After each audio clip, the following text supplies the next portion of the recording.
Hello, everyone, and welcome to It's Your Season.life, where we are discovering and celebrating life at any age. This is a story about you, for you, from people like you. We all share a lot as we mature in life, and the journey is made even more special when we can celebrate it with someone else.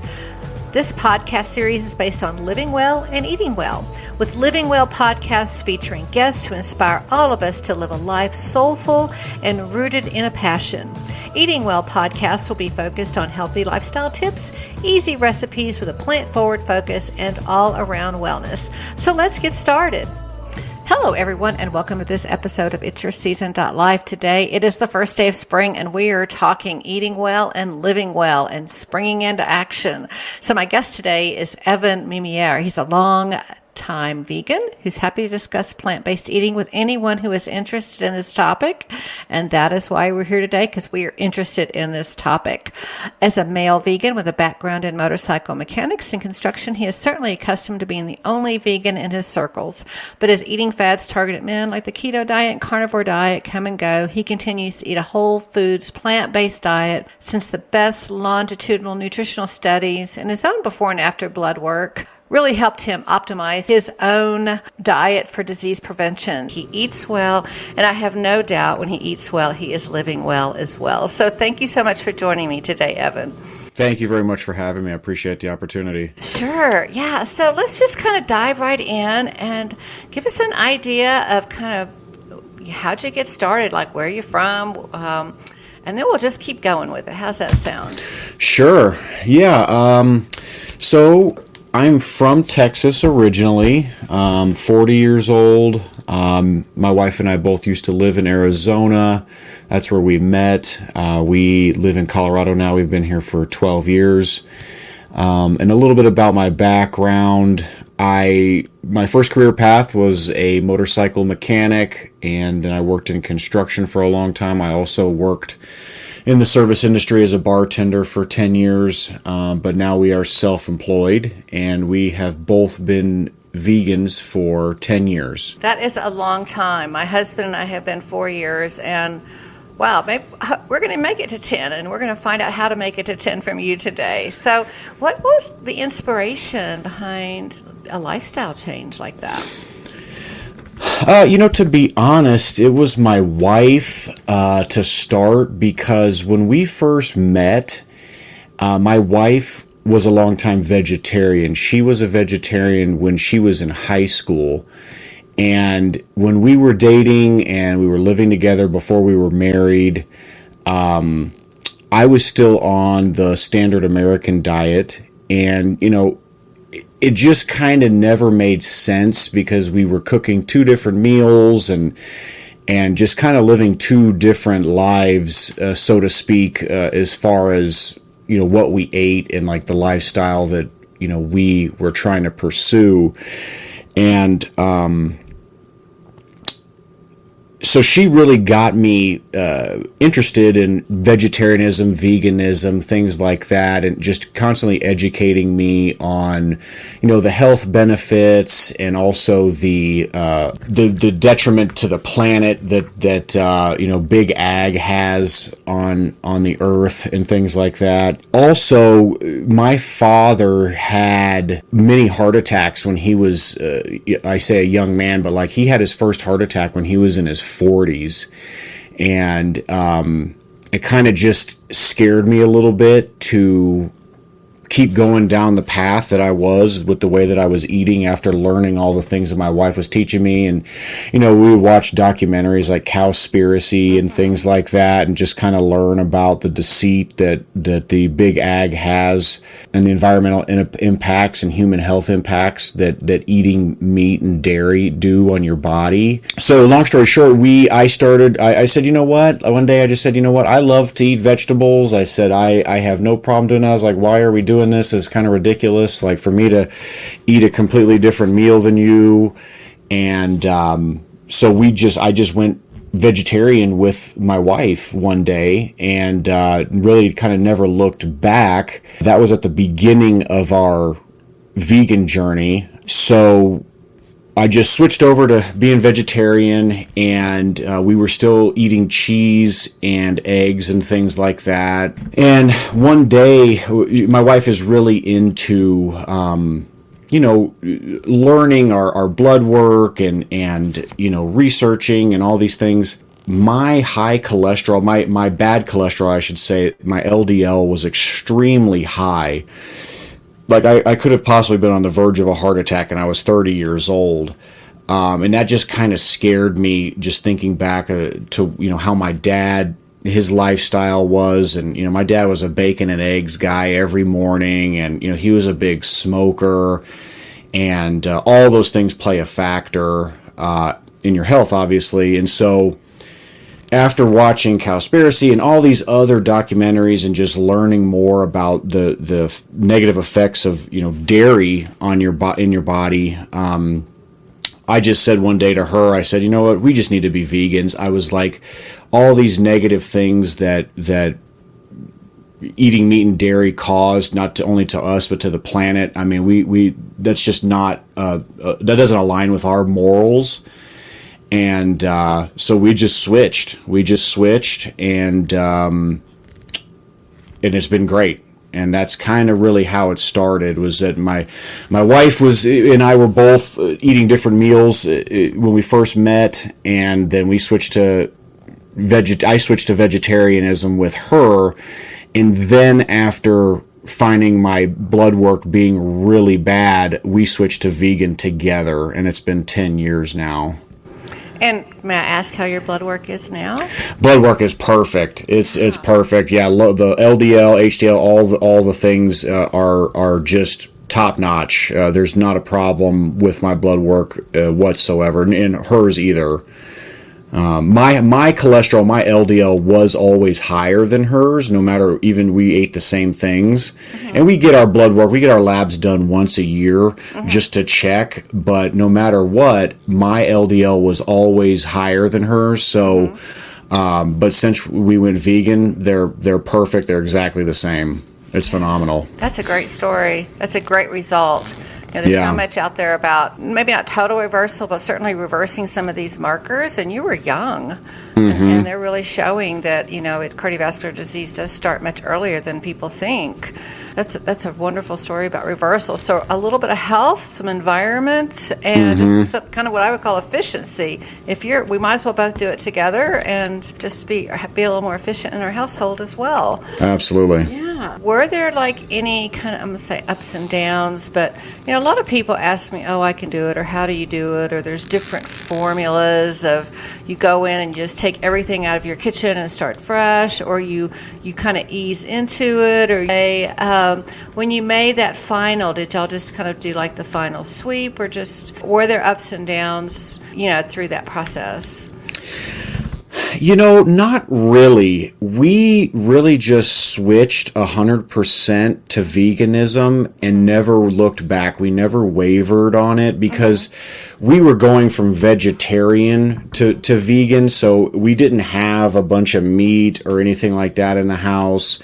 And to be honest, I can't remember exactly if we had some cheese left over, if we just finished it off, or we probably wound up giving it to her parents because they live not too far from us, and we're like, hey, do you want this block of cheddar that we have? We're not going to eat it. So on and so forth, something like that. I can't remember exactly how it went, but as far as ups and downs go, we didn't really have any ups and downs as far as wavering on like, oh, I'm craving cheese today, I want to have some, or oh, I really need a hamburger or something like that. Like, it was never like that with us. We really just switched over and just stuck with it. And I think really one of the main keys in that that made it so easy for us to do that is that we have each other. And it's not, again, it wasn't like, I would go to work and I would, sneak and go get Burger King or something like that.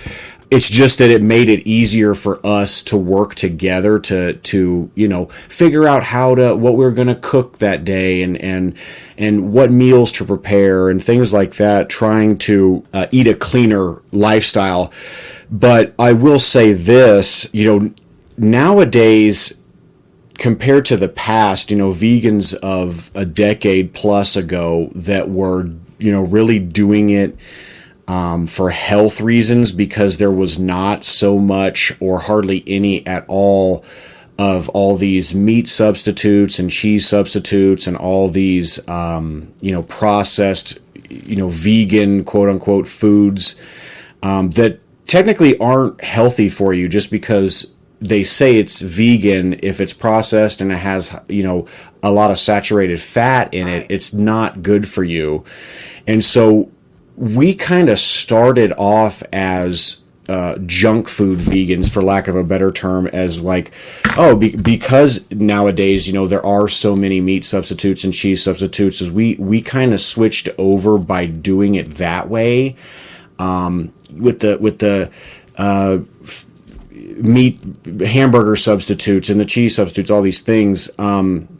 But since then, because of, as we know, eating processed foods and all the saturated fat that they use in these meat substitutes is not good for you, we have since switched over to a whole food plant-based diet. So, I mean, as far as ups and downs go, like I said, we never wavered on going back to eating meat or dairy or fish or anything like that, but we did eat a lot of the vegan junk foods, and since have not.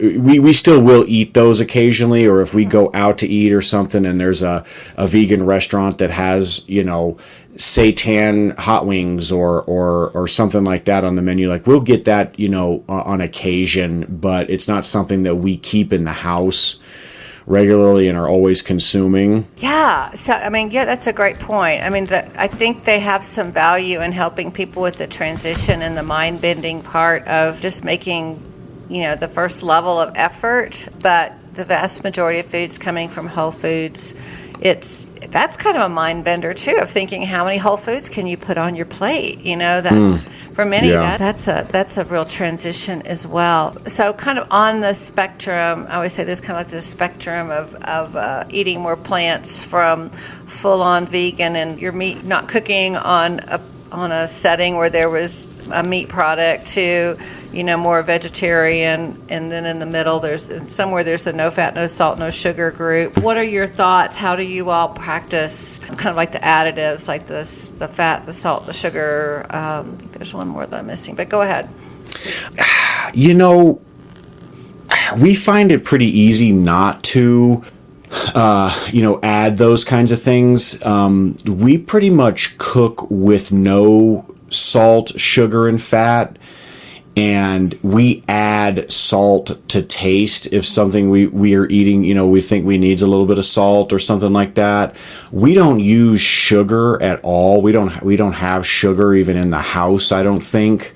We do use other forms of sweeteners. We were using a little bit of those artificial sweeteners, but since have not been using those. And we use things for sweeteners, to be specific. Like we use things like maple syrup and agave syrup to sweeten like our coffee, or she'll use it when she's baking things and stuff like that. We really don't have a lot of salt, sugar, and fat in our diet purposefully. We just kind of stick to how it comes, and we use, to be honest, we use hot sauce, which I know is high sodium stuff, but we use limited amounts of those kinds of things, and we just really try to keep it simple. And one of the things I was going to say is as far as it goes with like junk food vegans and things like that, is for people that are trying to switch over to more of a plant-based or vegan diet, I have found that it's easier for people to switch over going with more of like the junk food vegan stuff to try to transition from eating, the standard American diet. Going that route and then kind of working their way into just eating whole food whole food, plant-based, fruits and vegetables, beans, potatoes, legumes, things like that. And we also like to stick with kind of like some signature, ethnic food, so to speak, being like Mexican food is very easy to make vegan Mexican food. Asian food is very easy to do with, tofu, vegetables, rice, all these things that you even find at any Asian restaurant anywhere you go. I mean, the Asian culture uses tofu a lot, so it's not hard to find something even dining out that is vegan friendly. You raised a really good point because, standard American diet, I think that's what some of those replacements do, is help transition the standard American diet into the vegan part that may not be healthy. But then when you start exploring other cuisines, you realize how many other cuisines are really based on beans, lentils, cruciferous, all kinds of, plants versus the standard American, whether it's somewhere in the Mediterranean or Asia or India. Just there's so many Mexican, Hispanic, anything Spanish, any of those that are, they just have a lot of lentils and beans and grains innately in them that the standard American diet. So that was a very good point. I know here in our household I do like Walk Wednesday and Taco Tuesday just to get the cuisines in. So I know what day maybe if I'm just brain dead on what to make, I can go, oh, well, okay, it doesn't have to be Taco Tuesday, but something in that realm. I just kind of made it fun for myself. Absolutely. Yeah, we actually do the same. We actually do the same thing. It's because you can just open if you're hungry and you're tired, at dinner time, it's really easy to just open the fridge like, oh, I'm hungry. What am I going to eat?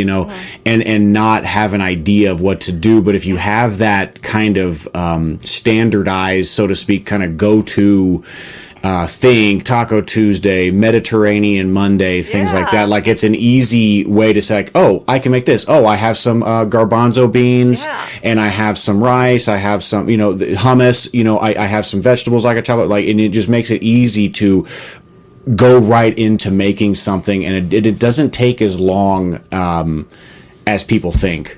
Yeah, and I think because everyone too, there's this whole cooking skill thing, and I think everybody knows how to cook a standard American diet, of hot dogs or pizza or hamburgers or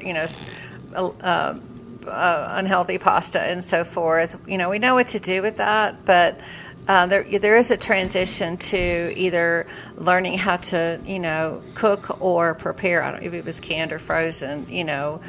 More of a plant-based diet. So it does help with that, developing the skill level too, maybe. So that was an excellent point. So what are your easy, you mentioned a couple things already that they're probably your go-to foods, but what would you say is your go-to food that maybe others can try?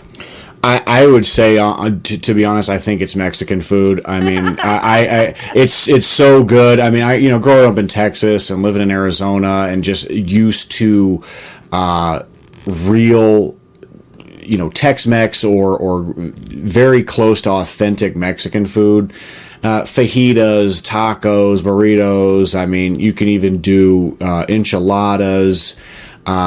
It's just so easy because you just chop peppers and onions and you have some beans, some rice, some tortillas. It's so simple. But a lot of times, but we also do the two that I mentioned were Mexican and Asian, and those are really the ones that we really stick with because it's so easy to just cook a block of tofu and make some rice in the Instapot and steam some vegetables.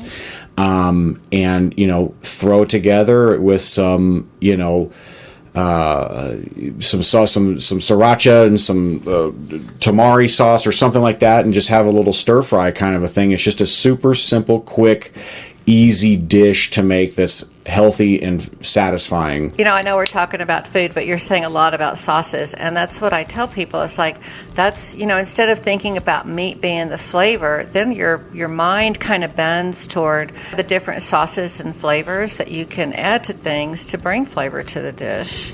Absolutely. Yeah, I have always been a hot sauce fanatic. Like, I love trying different hot sauces, and we eat really spicy food. Like, we're always cooking with peppers and onions and all kinds of stuff. And so, like, that is the flavor. You add a little bit of hot sauce, you don't need much. I mean, it's not, like you said, it's not hard to make food flavorful, and plus vegetables have a ton of flavor. And it's a lot easier, I think, than people think that it is to cook vegan and to eat vegan and to eat well and to have it taste good. I think that's kind of a stereotypical misconception of vegan diets or vegetarian diets. People just think like, oh, you just eat salads all day and it's just lettuce, and it's like, well, it's actually not, because it's fun. It's a lot of creativity in the kitchen, and it's just a lot of fun. I don't know how else to describe it, but it's just being creative and eating good food. Everybody loves to eat good food. Yeah. And it's very satisfying to make something that you created and have it taste good and be satisfying. And it's so much more healthy. Oh my God. Absolutely. So I have two questions for you. And one is going to branch off of what you just said. But so stereotype, that's a word. Okay, you're a guy. You're vegan. Right. I'm being bad, but it doesn't come up in the bar conversation. And we're both from Texas, and we both have heavy meat backgrounds.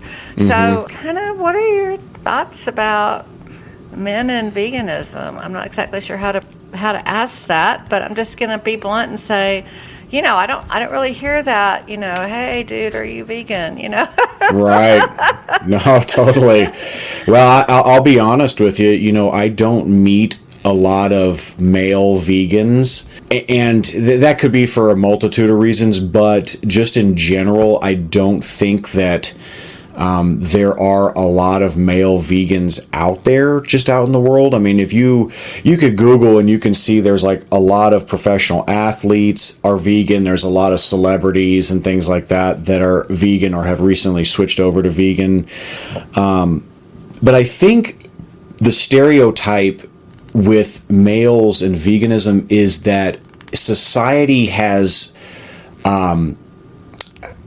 almost kind of brainwashed them to think that to be male, you have to eat meat to be masculine and be tough. And you're not tough and strong if all you eat is vegetables.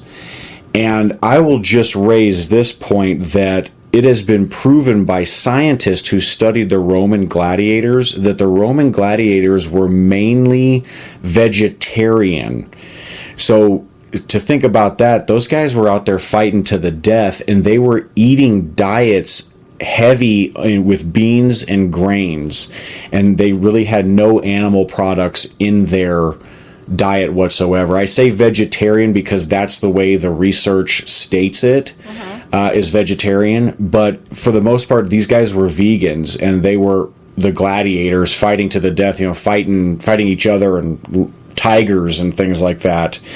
But I really think, to answer your question shortly, is that I think that society has really just kind of made it seem like you're weak if you don't eat meat as a man, and that's just kind of how they market meat products and dairy products to society and to males in general. If you look at commercials and things like that are based and marketed towards men, that's just kind of what they're trying to put into the male brain, is that you have to eat meat to be tough and strong and to, get work done and all these things, when eating all of these things that they're trying to sell you and then they're marketing to you, meat, dairy, all this stuff, are the things that actually destroy the human body. And males specifically, I mean, these are the things that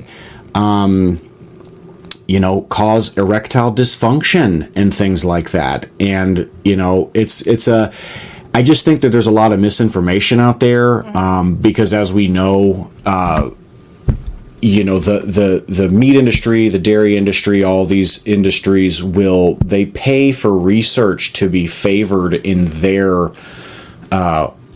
towards them and their product, and they'll put it out there and say, oh yeah, eating bacon every morning makes you feel better, so you should eat bacon, or something ridiculous like that. And so, and they put that on the cover of, Time magazine or whatever it is. And so now they have people eating bacon 3 times a day and stuff like that, when it's just false. And there's just, and I'm not an expert on any of these things as far as, research goes and all this stuff. My wife is actually a lot more versed in all these things. But I think that really it's just a stereotype, and it's just people are listening to the wrong channels and are not finding information for themselves. It's interesting though, because when I worked in construction, I worked with a lot of younger guys, half my age. And I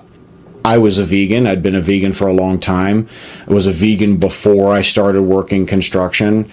And the younger generation, I don't know what generation what title it has, the Generation X or whatever is a couple after mine, I guess. But they are a little bit more open-minded to the thought of plant-based diets and things like that, because I think that it's just been around longer now, and there's a lot more people that they know, famous people that they've heard going vegan or plant-based or whatever you want to call it.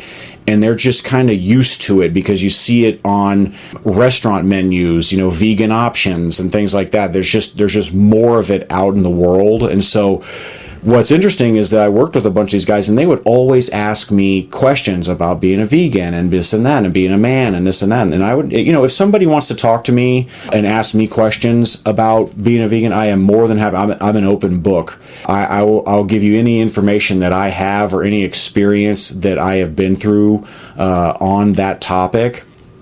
And be honest with you, these guys were fascinated by the thought of it and were really curious. But the thing that kind of blew their minds, I think, is that I was twice their age, and I could run circles around them at work being a vegan, while these guys were all 20, 21, 22 years old, and they were kind of slow and a little bit more lethargic, so to speak, because they're on the standard American diet, and it was weighing them down. I mean, it's just a heavy, really gross feeling now that I think back on it, and like how I used to feel when I was on the standard American diet. It was just slow and tired and didn't have a bunch of energy, and it's just like it's if your body doesn't feel good, your mind doesn't feel good, and then you have the wrong mindset going into certain situations or being at work or whatever, and you're trying to get stuff done, and it's just a vicious cycle. Sorry to go off on a tangent there and rave, but I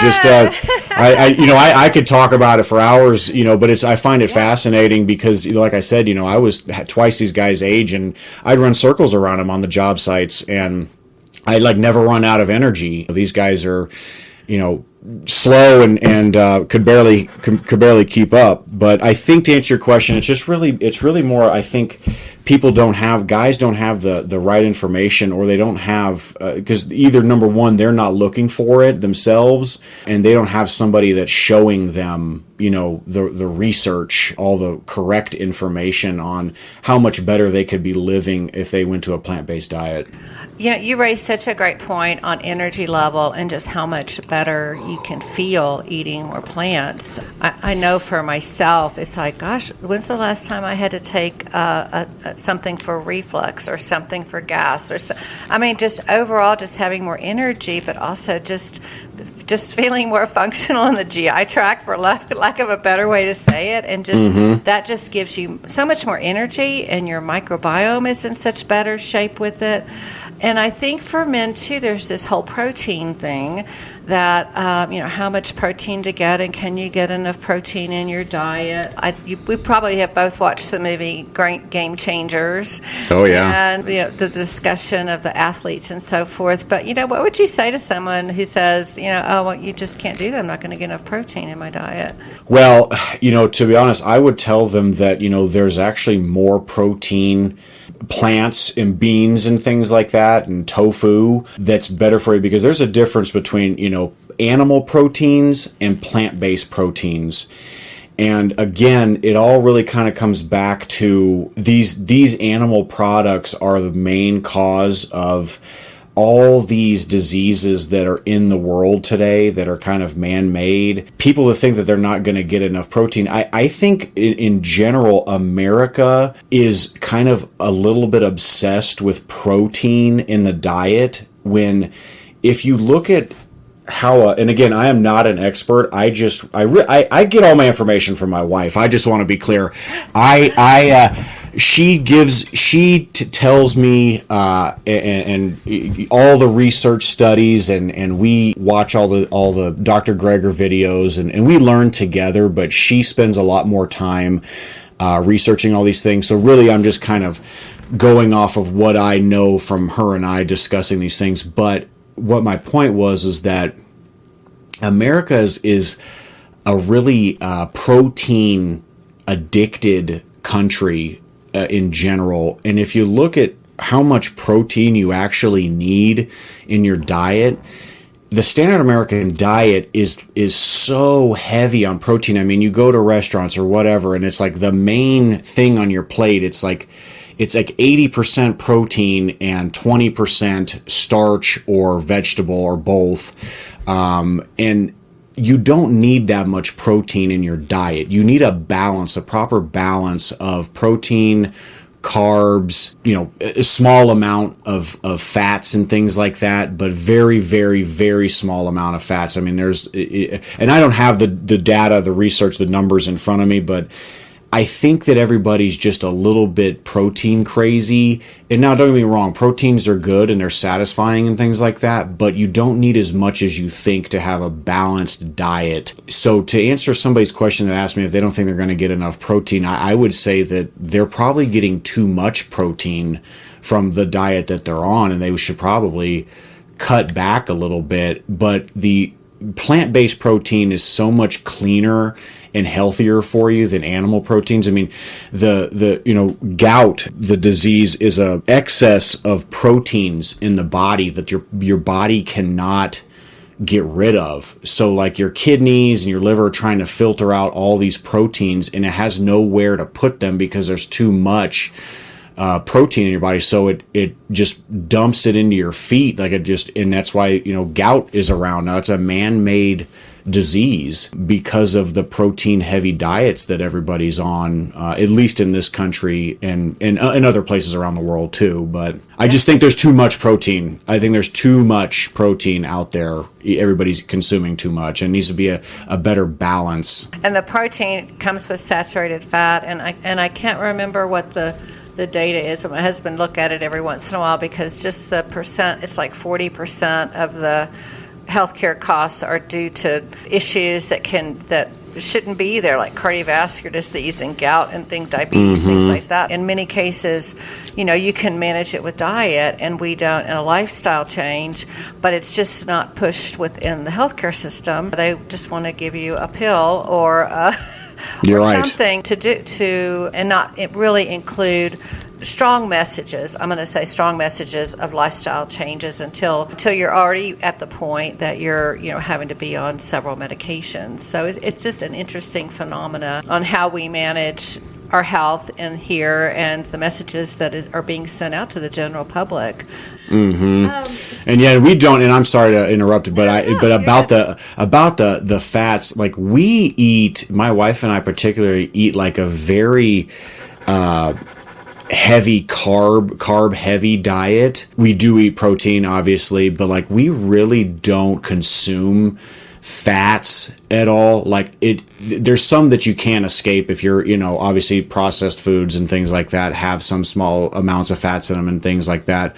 But we don't purposefully like put fat into our diet. I just wanted to clarify that because it's like you just need if there's any it's everything in moderation, I guess, for lack of a better term, but even then you can still overdo it. So fat is not, especially in an adult body, you don't really need fat in your diet. Yeah, because it's going to creep in somehow in the plants anyway, whether it's avocados or if you decide you want to just have a little bit of olive oil or something. We don't need as much as we think we do either. Absolutely. Yeah. And there's a palate piece of it too, Evan. Don't you think of in the transition of just giving your head time to kind of just adjust, and then all of a sudden, like, sweetness comes from fruit, and you don't need desserts anymore. Right. That's nature's candy. Nature's candy. That's right. Yeah, and you're absolutely right. It is, especially for somebody that's trying to transition from standard American diet to vegetarian or veganism, and the palate piece is a big one. And that's, I think, why when we first went vegan, like, we were kind of junk food vegans, because it was like, okay, well, like, if you just think about it, you can't, it would be super hard for somebody in today's society to go from eating cheeseburgers and fries all day, every day, to eating a low salt, low sugar, low fat diet. You'd have to be extremely disciplined to do that. And I think that that's a big piece of it as well, to even be on the path that we're on, with the amount of junk food that's in the world, just at all the fast food places and just on TV. And it's just everywhere you look. That's why there's an obesity problem in this country, and all these diseases that you described is because it's in your face everywhere. So you do have to be disciplined and committed to doing it and to stick with it. And that's why a lot of people, I've even met people or heard people say, oh yeah, I went vegan for 6 months, but I just couldn't do it anymore. My body just doesn't like it. And it's like, that's actually not true. It's actually more of you personally not wanting to stick with it, or maybe not having the proper support system, or not being creative in the kitchen, and just not being able to just commit to living that lifestyle, because nobody needs to eat meat. That is a false statement that anybody says, I have to eat meat, I have to. That's actually not true. You just want to. Yeah, I agree with that. You just want to. Yeah. We were in our, I'm older than you are. I was 59 or 60. And that's a lot of decades of socialization, of food socialization. And especially, the 70s, the 80s, the 90s, the burgers just got bigger. There was more cheese. There was more bacon on the burgers. Everything got bigger. Everything was supersized. And plates got, servings got bigger wherever you go. And, it's a lot of unsocialization that kind of has to happen too. Yeah. You have to give yourself time to get through that. And, and some people can do it based on, I know my husband was like, he had stage 4 cancer, so he was like, I'm going to do it overnight. There's different levels of motivators. Right. And so some people are like, that this is it, I either do it or I don't. Absolutely. But for the vast majority of the population, you've got to give yourself some time to kind of get through that head piece. That's what I call it, Yeah, no, absolutely. Yeah, and you're absolutely right. Yeah, people have their own motivations and things, and yeah, like your husband had cancer and said, I'm just doing that for my health, and that's absolutely wonderful. And not that it shouldn't have to come to that, because it could, and I'm not speaking about your husband because I don't know any of his background or story or what happened or anything like that. But again, a lot of these diseases that we're talking about here can be prevented without having to go through them and then switch over because you almost lost your life to a disease that could have been prevented in the first place. Sure, absolutely. We talk about that all the time, like just more messaging about how to prevent heart disease and cancer and so forth. It's just I just don't think it's a message that's out there in the healthcare system, in the daily workings of like primary care physicians. They're just not trained to do that. It's not part of the even prevention piece, then you might get a sheet of paper when you walk out the door. And I know I sound like I'm dinging healthcare, but I feel like I can because I worked in it for 35 years. And I've been on that side of it. And we thought we did it well, but we didn't. Yeah. So I'm going to just ask you, what is your plant-based message? How do you share your message? Like I said, to be honest, if somebody has questions, or is curious and knows that I eat plant-based and things like that, I'm an open book. I love talking about it. I love sharing the information, and because I think that people really connect with experiences. Like, you can stick data in front of people that proves everything that they thought wrong, and they still won't believe it. But when you, as a human, can connect with somebody based on an experience that you have had, with that person on whatever level of connection there is between you and whoever you're talking to, I think that really goes a long way, because, I mean, as humans, we're pack animals, and we're meant to be, we're all connected anyways. And I think that just really speaks loudly to just be able to connect with somebody about a certain experience. And that's what I was saying earlier about the guys that I worked with in construction, is that I'm twice their age, and I'm living better and feeling better and doing better than they were, and they're in their 20s. So I would just speak to them, talk to them about, my experiences. And hey, man, like my dad was, he had a heart attack when he was 40 years old, and all these things. And, he had a quadruple bypass when he was 62. And it's like, I don't want to live that way. I don't want that to happen to me or to anybody in my family. I don't want that lifestyle. I don't want to get older and have a bunch of health problems. So I'm going to invest in my health now, eating right and taking care of myself, and having a healthy, healthy lifestyle choices. I don't smoke. I rarely drink alcohol, don't do drugs, these kinds of things, and just live purposefully. So this is what I was going to say. The other thing that I think that people have a misconception of, and a part of my message, is that people say, I've heard this many times, they're like, oh, it's so expensive to eat vegan. It's like, actually, no, it's not. If you are a junk food vegan, though, and you're eating all the Beyond Burgers and all the plant-based this and all the processed food, yeah, your grocery bill is going to be the same, if not more, than if you're eating the standard American diet. It's the same thing. And because you're consuming all the saturated fats and high sodium and this and that, your health is probably going to be similar to what it was before anyways. But it's not more expensive to be a vegan, because when you're a vegan, your section of the grocery store is the produce section, and produce is typically cheap the last time I checked. So if you can learn to be not the junk food vegan, then this is part of what we had to learn to do. And not for us that it was hard to eat fruits and vegetables, because we always, like, I don't have a vegetable. The only vegetable that I have a problem with, that I kind of don't like eating, is beets. But other than that, I have not found a vegetable that I hate and can't stand, and just I'm like, oh no, I can't eat that. But I know we all know plenty of people who are like, oh, I hate onions, or I hate spinach, or whatever it is.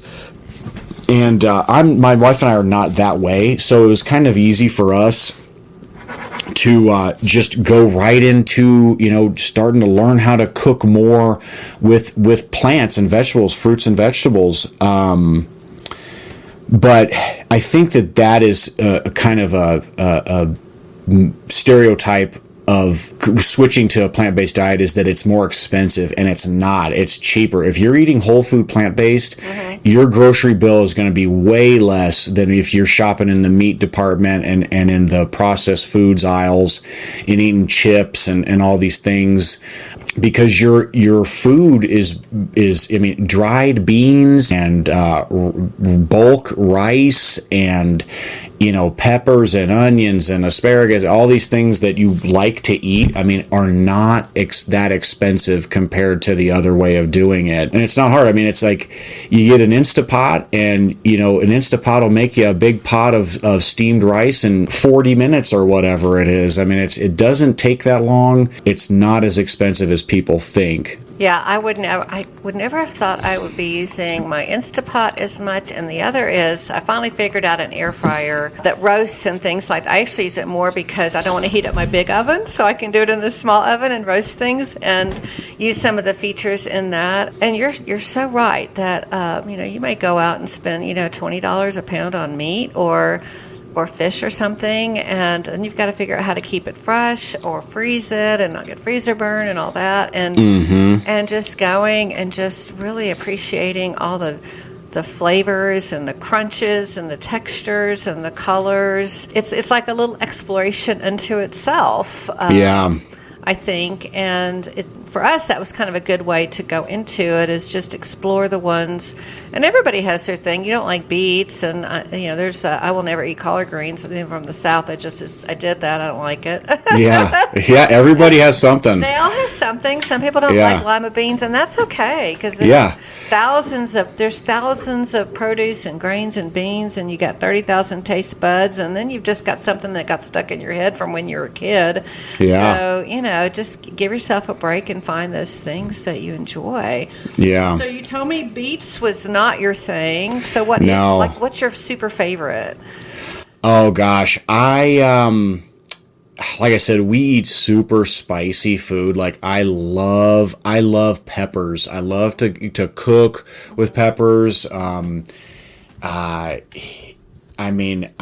Potatoes are super satisfying. Potatoes are actually has been proven to be the most satisfying food in the world, because just because it fills you up, and it's just the starch and the carbs that you get from it are super satisfying.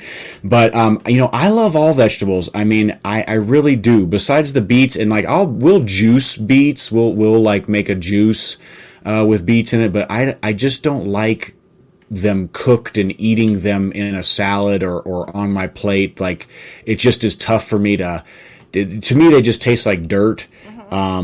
And I know that that's really good for you. And beets are one of the healthiest vegetables on the planet, and everybody should be eating more of them.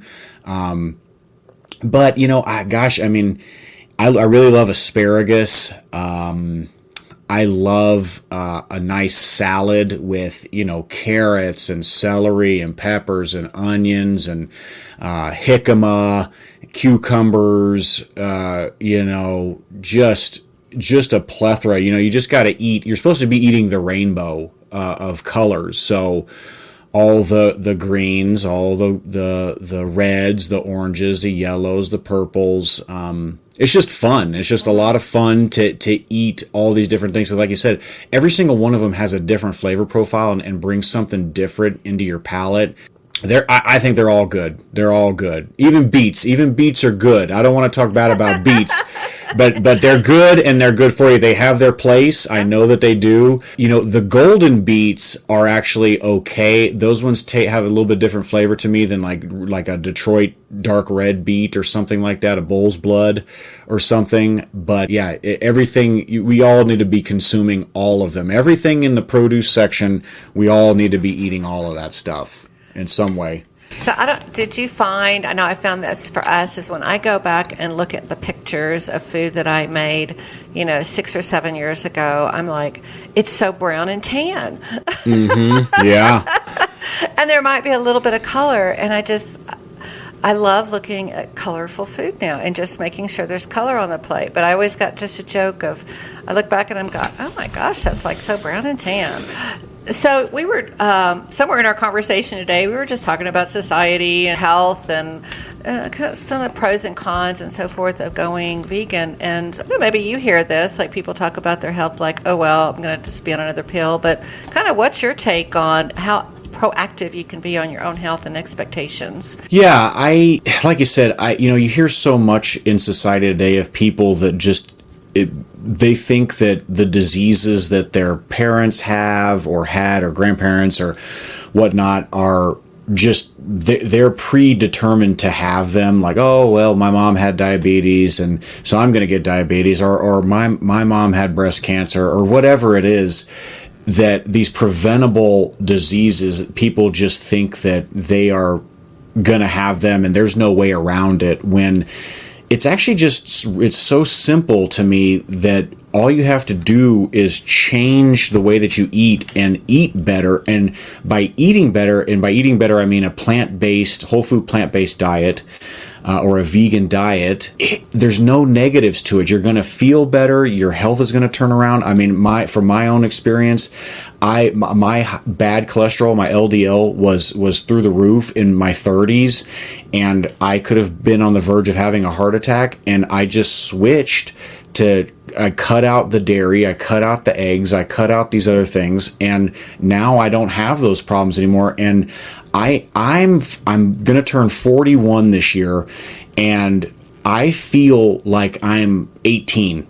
I feel so young, like, and I have energy, and I mean, I don't even need to drink coffee for energy. Like, I just wake up and I'm just full of energy and ready to go and ready to get things done. I'm excited about life, and I just feel good, and my mind is clearer. So I just think that all these diseases that we spoke about earlier that are man-made, diabetes and gout and cardiovascular disease, and all these things can be prevented by making simple changes to the way that you eat. The plant-based community does have some enemies, and that is that, it's the meat industry and the dairy industry, because, in their minds, people who aren't eating their products they're not putting food on their tables and things like that. And I'm just kind of going off on a side note here, but the other thing that a lot of people don't know is that those industries are subsidized by the federal government, and that if the federal government did not subsidize those industries to keep their products at a lower price, that like a pound of ground beef would be like $45 or something outrageous. And if that were the case, nobody would buy it, because nobody would be able to afford to eat it 3 times a day or 10 times a week or whatever it may be. And everybody would be forced to eat out of the produce section and eat more of a plant-based lifestyle.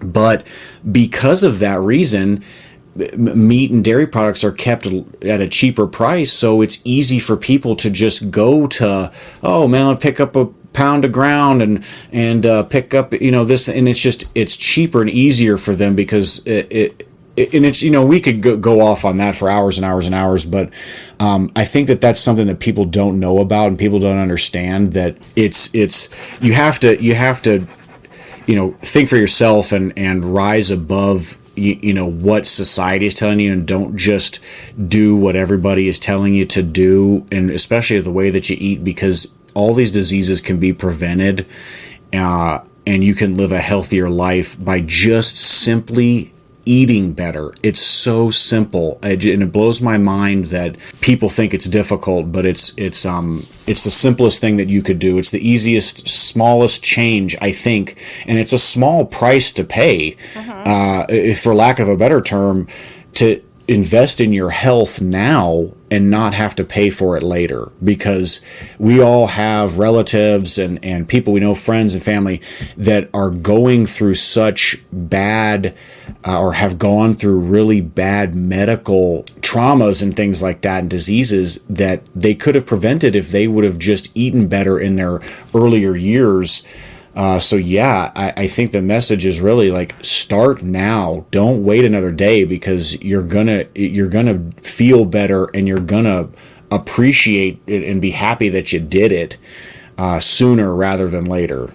Yeah, I think that's a great message, because whether you're 40 or 50 or 60, just start.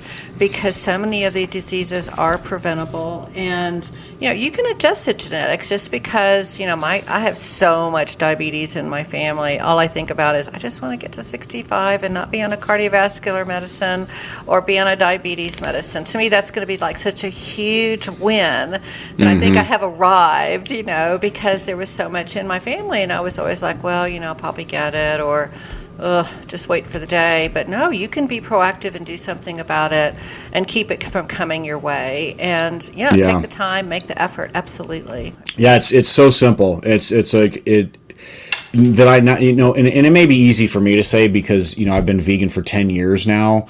And it did take somewhat of a scare. I mean, for me, like I said, my bad cholesterol, the LDL, was really high, but I wasn't, I didn't have any health problems, so to speak. But just because you don't have a symptom does not mean that you don't have a problem. And so that's a lot of what people go off of like what, if something's wrong, they have a symptom, but that's not necessarily true because, there are plenty of very, very thin people in the world that are not in good health. You have to want it. You have to want to make the change. You have to want to have a healthier life and not go through the problems later. Because it's going to cost you more. And why would you want to have a terrible exit, to this life, when you don't have to? You can just, live clean and happy and stress free and disease free all the way through your whole life, and just by eating better. And to your point about simple, some people go, oh no, it's hard. So simple from the perspective of it's such a foundational lifestyle change, like simple of I really just have to do some swapping or switching or eliminating, but it's not like I have to be on 5 pills and figure out how to take them all day long and go get my lab work done once a month and so forth. That's not simple. Right. Yeah, absolutely. Even though it seems easy, I'll give you a pill for that, or I'll give you a shot for that, or you get a shot once a month or whatever. But I think the simplicity of it is that it's just eating is a natural part of life. Taking pills is not. How about that one, Evan? That is absolutely true. That is absolutely true. Yeah, nobody is meant to just be on pills all day and every day, and then one has this side effect, and you got to take another one to combat that, and now your kidneys are failing, and let's get you another pill, and let's get you a surgery. And, and so I'll say this, and this is a whole different topic, but Western medicine is great for medical trauma, broken bones, car accidents, these traumatic things. Western medicine is not good for promoting health and living a healthy lifestyle, because their whole industry is based on pharmaceuticals, and just that's what they know is, hey, get you a pill, get you a shot, get you a surgery, let's get, it's just, that's not the way that we're meant to live, and we're not meant to live sick and dying and crummy. We're supposed to be living healthy lives. And again, there's the whole thing about, oh gosh, I'm approaching, 70 years old, and I'm just waiting for my heart to go out, or just all these things. You hear all these things in society about, people just expecting to have some medical procedure, these guys, I've heard it before, and I can't remember exactly who it was or what their age was or whatnot, but they're just talking about something like along these lines, and they're like, yeah, well, my dad had a heart transplant or whatever when he was 62, and all these things, and so this person was just expecting to go through that, and it's just no, man, you don't have to live like that. We're supposed to live. Our bodies are designed to live well into our hundreds if we take care of ourselves. All right, so I have 2 more questions for you.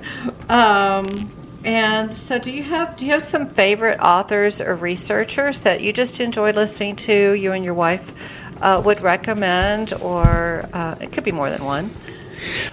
So as far as researchers, and he's an author as well, but Dr. Greger is probably our number one kind of go-to guy for information. You know, his website, nutritionfacts.org. I mean, he reads, and his staff, you know, they read every research article that's out there, all the data, and they make it very easy to understand. You know, they basically give you the Cliff's Notes of what you need to know and what's important for all the plant-based lifestyle stuff. So Dr. Greger is a really good one. But all the guys that have been around a long time, you know, Neil Bernard, the guy's name is escaping me. Esselstyn, Chris Esselstyn, call all those, exactly. Yeah. All those guys are fabulous, you know, in their realm of the world, which is all basically the same. They're all doing the same. They all have the same purpose and mission, but they've all published, you know, awesome research and information. They're great to listen to and to and find out what those guys had to say, because when something new comes out, those are the guys that you go to find out something. Or if you have a question about something, you're like, oh, well, like, you know, you could sit here and Dr. Google everything, but if you go directly to those guys' website, I mean, you're going to find exactly what you're looking for. You raised some really good points as we kind of wrap this up, that, you know, there's a lot of research and data out there. I mean, I even looked at, there was a name, I can't believe I wasn't familiar with, Ansel Keys, who actually did the research and coined the Mediterranean diet and K-rations. So I was like, oh, I found something new. And, you know, eating plants has been around for just a longer than we think it has. But sometimes we just need to hear someone's story. Like you said, just, you know, the data shows it, but they just want to listen to the story. And I appreciate you sharing your story today, because hopefully it'll help a listener go, you know, I'll give it a whirl. You know, I need to do this, you know, some inspiration to kind of move forward with it. So to wrap up, though, what kind of final words might you have for someone who is considering vegan, plants, just eating more plants? What words of wisdom might you have for them? Well, I would say it's easier than you think it is. It's not going to be anything negative to your body or to your health. So it's worth trying. You know, like I said, there's no negatives to it. You're going to feel better. You're going to sleep better. You're going to have more sustained energy. Like you said, you're talking about GI health earlier. You know, the fiber content in eating a plant-based diet is amazing for GI health. And, you know, the only thing that I would say that, you know, it's not a negative or a downside is that because plant energy burns so cleanly and it doesn't sit so heavy in your stomach like when you eat meat. And that's one of the marketing tactics of the meat industry, is they say, oh, you stay fuller for longer when you eat steak. And it's like, yeah, of course you are, because your body's not designed to digest that. So my point is that eating a plant-based diet, the food burns so cleaner and you have such better energy. You have to eat more frequently, and everybody likes to eat. So there's nothing wrong with that, you know, having snacks throughout the day, and you just feel better. So to anybody who's out there, I mean, I would just say that it's not as hard as you think it's going to be. It's not. It's more expensive. All the benefits are positive. And also to touch on something like, if somebody was curious and they're like, oh, well, like, why should I listen to this guy or whatever? You know, there's a lot of professional athletes that are out there that are, and celebrities that I think that a lot of people don't know eat a plant-based diet. Probably a lot of people that most people, you know of or follow on social medias and things like that. But there's one guy in particular. He is kind of I'm not on social media personally at all, and but my wife is, and so she shows me a lot of different she follows all the, you know, vegan superstars, so to speak, or vegan influencers, or whatever you want to call it. But there's a guy out there. His name is Naime Delgado, and he is a vegan bodybuilder. And he has never eaten meat in his entire life. He was raised a vegan. His parents were vegan. And I mean, he talks about growing up a vegan kid in the South. I think he's from I think he's from Alabama or Mississippi or something like that. He lives in California now, but he's a vegan bodybuilder. I mean, he tells the truth, and he lays out meal plans, and if any men that are out there that are interested in that or into, vegan or bodybuilding in general, I mean, he's a good source to go to learn from. But I mean, if you just look at, there's a lot of, like I said, there's a lot of basketball players that I think everybody knows. Chris Paul is an NBA player. Michael Porter Jr., who's on the Denver Nuggets, is a vegan. Chris Paul is a vegan. Lewis Hamilton is a Formula One driver. He's also one of the co-owners of the Denver Broncos. He's a vegan. There's a lot of MMA fighters out there, UFC guys and stuff that are vegans. And yeah, take a look at the Game Changers documentary. I think that's a great resource to look at, because that's on the, speaks to men. It's as an athlete, and these guys it proves that those guys went from eating a standard American diet to a vegan diet, and they're performing better, and they're sleeping better, and their bowel movements are better, and all these things. So it's worth it. Your health is worth it to invest in now, because you don't want to pay for it later. So eat good, you sleep better, make good lifestyle choices, and you're going to live a healthier, longer life, and you won't have to go through what my dad went through, and so many people that we know that they get into their upper years and they have all these health problems and stuff, and nobody wants to go through that and be on 100 pills and on oxygen, and you can't walk, and and you're just kind of sitting around waiting to die. And I don't want to live that life. And I don't think anybody does, but you have to invest in your health now. If not, you're going to pay for it later. Yeah, absolutely. That's a great point. It's, plenty of folks in my age group that, things are starting to happen and they're wanting to make the change. And and that's fine. We're helping them do that. But, again, it's like your 30s, your 40s, your 50s. You've got to be doing it then, so that you're not in your 60s, 70s, 80s with the consequences of the aging process, as well as these cumulative disease processes that are out there. And to your point about research, it's there's not a healthy. It's hard to find a research that says a plant or a vegetable is bad for you unless it's poisonous. Right? Exactly. There's plenty out there on the consequences of eating too much, especially red meat. Just a lot too much meat, too much cheese. I mean, that's what they're parsing out. They're not parsing out, is eating a cabbage bad for you? Right. So just thank you so much. Anyway, your suggestions for those that are interested in plant-based and vegan, those were great ideas, especially for the guys out there. It's not unmanly to not eat meat. It is.